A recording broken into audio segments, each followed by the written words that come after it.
ঘন্টা করব, একদিন করব, 2 দিন করব, একবার করেছিলাম এমন নয়। এই যে শুরু করলাম এটা শেষ নাই।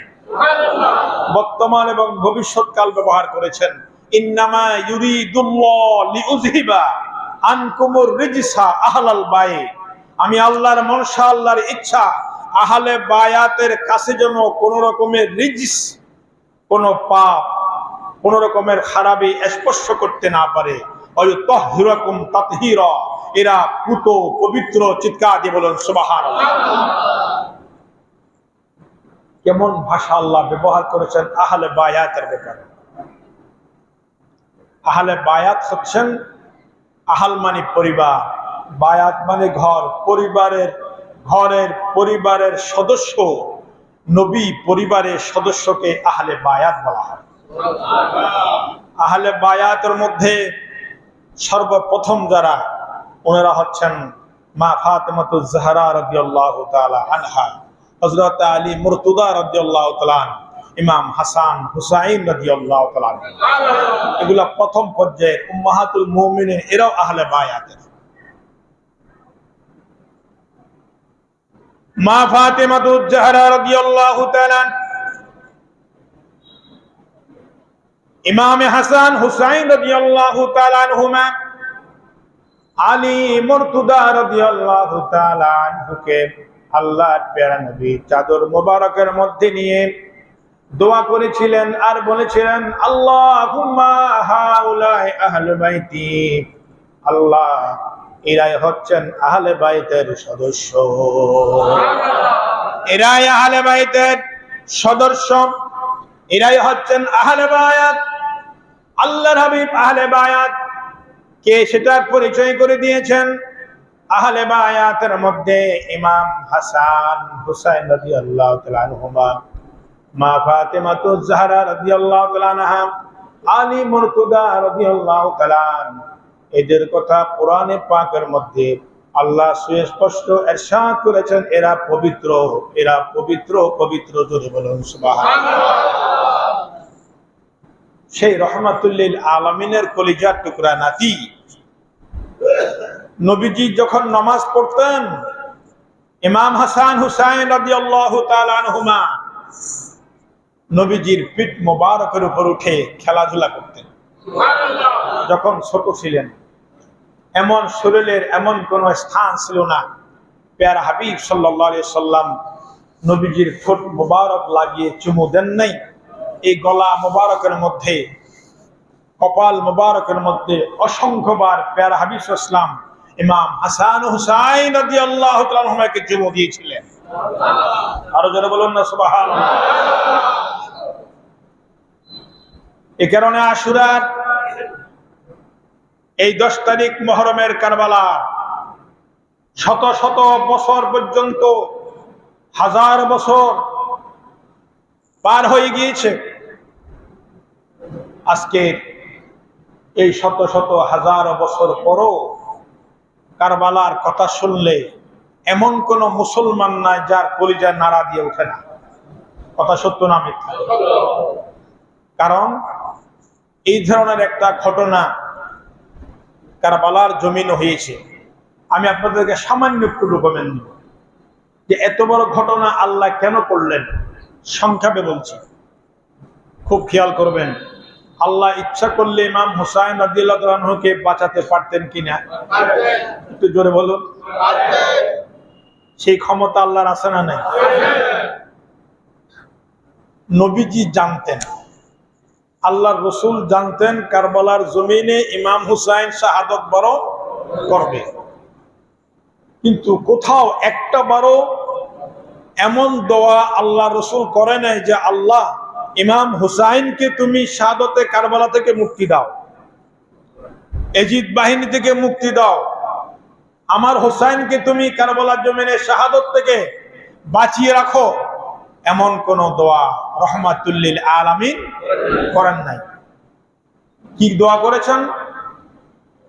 আল্লাহুম্মা আতিল হুসাইনা সাবরান ওয়া আজরা, আল্লাহ আমার হুসাইনকে সবর ধরার তৌফিক দান করো। চিন্তা করে দেখুন, প্যারা হাবিব সাল্লাল্লাহু আলাইহি ওয়াসাল্লাম সবর দেওয়ার জন্য দোয়া করেছেন, এটার পুরস্কার দেওয়ার জন্য দোয়া করেছেন, এই সবরের ফলটা দেওয়ার জন্য দোয়া করেছেন, বাঁচানোর জন্য দোয়া। কারণ নবীজি জানতেন এটা আল্লাহর মনসা, এই মনসা থেকে কিয়ামত পর্যন্ত ঈমানদার আর মুনাফিক পৃথক হয়ে যাবে, দুইটা দল হয়ে যাবে। অনেকগুলো নাম থাকবে কিন্তু মূলত দল কটা? মূলত দুটা, একটা হচ্ছে হুসাইনি দল আর একটা হচ্ছে কি এজিদি দল। আর না হলে 61 হিজরির 10ই মুহররম দোয়া করলেও সঙ্গে সঙ্গে এজিদ এমনি ধ্বংস হয়ে যেত। ইমাম হুসাইন জেনে শুনে সেখানে গিয়েছেন। 72 অথবা 82 জন পরিবারের সদস্য নিয়ে 22,000 সৈন্য সামনে কি কেউ যুদ্ধ করতে যায়? সুনিশ্চিত সেখানে শহীদ হবে, জানার পরও সেখানে কেন গিয়েছেন? মা আয়েশা সিদ্দিকা রাদিয়াল্লাহু তাআলা আনহা থেকে হাদিস শরীফ বর্ণিত, ইমাম আত-তাবারানী আল-মুজামুল কাবীরের মধ্যে বয়ান করেন, ইবনে সাআদের মধ্যে রয়েছে, অনেক কিতাবের মধ্যে উদ্ধৃত রয়েছে। মা আয়েশা সিদ্দিকা রাদিয়াল্লাহু তাআলা আনহা ইরশাদ করেন, আল্লাহর প্যারা নবী রাহমাতুল লিল আলামিনের দরবারে জিবরাইল আমিন আসলেন। ইন্না জিবরিলা আতানি ফাখবারানি আন্না ইবনি ইয়াকতুলুহু উম্মতি।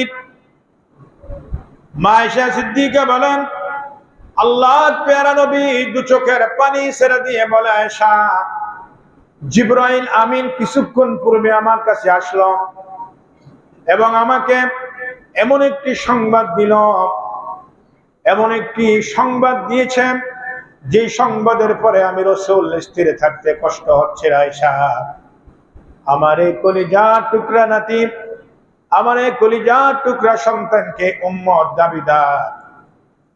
দাবিদার একটা দল কারবালার জমিনে শহীদ করবে। শুধু তাই নয়, ফারানি বিতুরবাতিন হামরা। জিবরাইল আমিন বললেন, ইয়া রাসূলুল্লাহ সাল্লাল্লাহু আলাইহি ওয়াসাল্লাম, ওই কারবালার জমিনের রক্ত মাখা মাটি আপনাকে দিয়ে দিলাম, আপনি দেখুন এই জমিনে আপনার হুসাইনকে শাহাদাত বরণ করতে হবে। আল্লাহু আকবার বলুন, আল্লাহু আকবার। এখনো শহীদ হয় নাই, শহীদ হবে অনেক পরে, কিন্তু জিবরাইল আমিন কারবালার জমিনে হামরা, সে রক্ত মাখা মাটি, এই মাটি যেদিন রক্ত হয়ে যাবে, লাল হয়ে যাবে, হাবিব সেই দিনে ইমাম হুসাইন শাহাদাত বরণ করবে। ওই জায়গার মাটি ওরে দেখাইছে, দেখার পরও আল্লাহ ইসলাম ধৈর্য ধারণ করেছে। দোয়া করেন নাই যে আল্লাহ এখান থেকে তুমি আমার হুসাইনকে বাঁচিয়ে দাও। ইমাম হুসাইন রাদিয়াল্লাহু তাআলা আনহুকে প্যারা ইসলাম এত বেশি মহব্বত করতেন। রাহমাতুল লিল আলামিন ইমাম হাসান হুসাইন রাদিয়াল্লাহু তাআলা আনহুমা, এই দুইজন প্যারা ইসলামকে অনেক সময় ঘোড়ার মতন বানিয়ে পিঠের উপরে খেলাধুলা করতেন নানাকে নিয়ে। সুবহানাল্লাহ বলেন। কিন্তু সন্তানকে নিয়ে এরকম খেলেছেন, এরকম হাদিস শরীফ কম পাওয়া যায়। এত মহব্বত করেছেন। ইমাম হুসাইনের শাহাদতে নবী কি খুশি হয়েছেন না নারাজ হয়েছেন? আর একটু জোরে বলুন। প্যারা ইসলাম এত আঘাত মনে হয় আর কোনো কাজে পান নাই। 61 হিজরির 10ই মুহররম যে কষ্ট পেয়েছেন, আল্লাহ এবং রসুলকে যারা কষ্ট দেয় এদের উপর দুনিয়াও লানত, আখিরাতেও লানত। ইন্নাল্লাযীনা ইউযুনাল্লাহ ওয়া রাসূলাহু লাআনাহুমুল্লাহ ফিদ দুনিয়া ওয়াল আখিরাহ। যারা আল্লাহ এবং রসুলকে কষ্ট দেয়, আল্লাহ বলেছেন দুনিয়াতেও তারা লানত, আখিরাতেও কি? দুনিয়াতেও লানত, আখিরাতেও লানত। দুনিয়াও শেষ, আখিরাতও শেষ। অতএব বাবারা আমার, আজকে কিয়ামতের পূর্বে যে সমস্ত আলামত দেখা যাচ্ছে, এগুলো তো কিয়ামত অতি সন্নিকটে, এই সম্পর্কে অনেকবার অনেক আলোচনা করা হয়েছে। কিয়ামতের পূর্বে এসে যদি নেট না থাকতো আমরা অত বুঝতাম না, দেখতাম না এখন দেখতে পাচ্ছি এজিদের পক্ষ কিছু লোক আছে। আগে আমরা বিশ্বাস করতাম না, মনে করতাম হয়তো কোনো আর্টিকেল কেউ লিখছে মনে হয়। আমি সচক্ষে দেখেছি, নেটে শুনেছি, পীর সাহেব দাবি করতেছে, আলেম দাবি করতেছে, সে এজিদের পক্ষে এমন কথা বলছে যে এজিদ 100 রাকাত নামাজ পড়ত, এজিদ কোরআনে হাফেজ ছিল, এজিদ ভালো মানুষ ছিল। যেটা কোনো মুসলমান মেনে নিতে পারে? তারপর দিন দেখলাম বহু মুরিদ তাকে তালাক দিচ্ছে। তো পীর সাহেব হুজুর তো এই অবস্থা আগে জানতাম না। এজিদ নামও তো কেউ রাখে না, রাখে? কি বলেন এজিদ? আজ পর্যন্ত কোন মুসলমানের সন্তানের নাম এজিদ কেউ রাখছে বলে আমার জানা নেই। বাংলাদেশ বাদ দিলাম, পৃথিবীতে কেউ রাখছে এরকম কোন নজির আছে কিনা আমার জানা নেই। হয়তো এখন রাখতে পারে, যেহেতু এজিদের পক্ষে কথা বলতেছে। বাবার আমার কত হলো ইমাম হুসাইন রাদিয়াল্লাহু তাআলা আনহু। ইমাম হুসাইন সম্পর্কে কোরআনে পাকে আল্লাহ বলেছেন এরা পুত পবিত্র। শুধু তাই নয়, আল্লাহ সূরাতুশ শূরার মধ্যে বলেছেন, হাবিব আপনি বলিয়ে দিন, কুল্লা আসআলুকুম আলাইহি আজরা ইল্লাল মাওয়াদ্দাতা ফিল কুরবা। কিয়ামতের ময়দানে আপনি কোনো বদলা চাবেন না, একটা বদলা আপনার আহলের মহব্বত, এটার বদলা কিয়ামতের ময়দানে আপনি চাইবেন, এটা জানিয়ে দেন। এটা কেমন কথা? নবীর মাধ্যমে আমরা ঈমান পেয়েছি, নবীর মাধ্যমে আমরা তাওহীদ শিখেছি, রসুলের মাধ্যমে রিসালত পেয়েছি, রসুলের মাধ্যমে আল্লাহকে চিনেছি, আল্লাহর হাবিব সাল্লাল্লাহু আলাইহি ওয়াসাল্লামের মাধ্যমে জান্নাত, জাহান্নাম, পরকাল সবকিছু নিয়ামতের কথা, আযাবের কথা শুনেছি। এত কষ্ট পেয়ারা নবী সাল্লাল্লাহু আলাইহি ওয়াসাল্লাম করেছেন, দন্দান মোবারক শহীদ করেছেন, উহুদের ময়দানে না খেয়েছিলেন, অনেক কষ্ট করেছেন। কিন্তু আল্লাহ বলেছেন, কুল হাবিব আপনি বলিয়ে দেন, লা আসআলুকুম আলাইহি আজরা, এগুলোর কোনো কিছুর বদলা আমি রাসূল চাই না। এগুলোর বদলা আমি রাসূল চাই না, একটা বদলা আমি চাবো, সেটা হচ্ছে আমার আহলে বায়াতের মহব্বত। আরো চিল্লিয়ে বলুন সুবহানাল্লাহ। এই কারণেই ভারতবর্ষে সর্বপ্রথম যিনি ইসলামের দাওয়াত নিয়ে এসেছিলেন, প্রথম কাতারের প্রথম ব্যক্তি, দুই একজনের মধ্যে উনি হচ্ছেন আতাই রসুল হিন্দুল ওলি খাদে খাদে গা খাদা মাইনুদ্দিন চিশত আজমিরি সঞ্জরি রহমতুল্লাহ। ভারতবর্ষে ইসলামের দাওয়াত পৌঁছিয়েছিলেন। আমাদের মধ্যে বিভিন্ন রকমের মানুষ দেখা যায় কিনা? অন্য একটা জাতি, যে কোনো একটা জাতির মানুষকে দেখলে বোঝা যায় এরা সুদানি, এরা আপনার মিশরি, এরা ইরানি, এরা ইরাকি। কিন্তু বাঙালিকে চিনতে, হিন্দুস্তানের লোককে চিনতে কষ্ট হয়। কেউ খুব সুন্দর, কেউ কালো, কেউ মিডিয়াম, কেউ উজ্জ্বল শ্যামলা, কেউ লাল শ্যামলা, কেউ কালো শ্যামলা, আসে না নাই? কারণ হচ্ছে আজমিরে খাজা যখন আসছেন তখন তো সব পাথর পূজা, বুত পূজা, সূর্য পূজা, গাছের পূজা করত। ইমাম মাইনুদ্দিন চিশতি আজমিরি সঞ্জয় রহমতুল্লাহ বেলায়েতের শক্তিতে কলেমার দাওয়াত দিয়ে যখন পতাকা তুলেছেন, 90 লক্ষ কাফেরের সাথে মুসলমান হয়েছে। আমি আর আপনি 1000 বছর চেষ্টা করলেও তো 2 জন মুসলমান করতে পারবো না। এই পাওয়ার শক্তি দিয়েছেন আল্লাহ রহমতুল্লিল আলামিনের মাধ্যমে।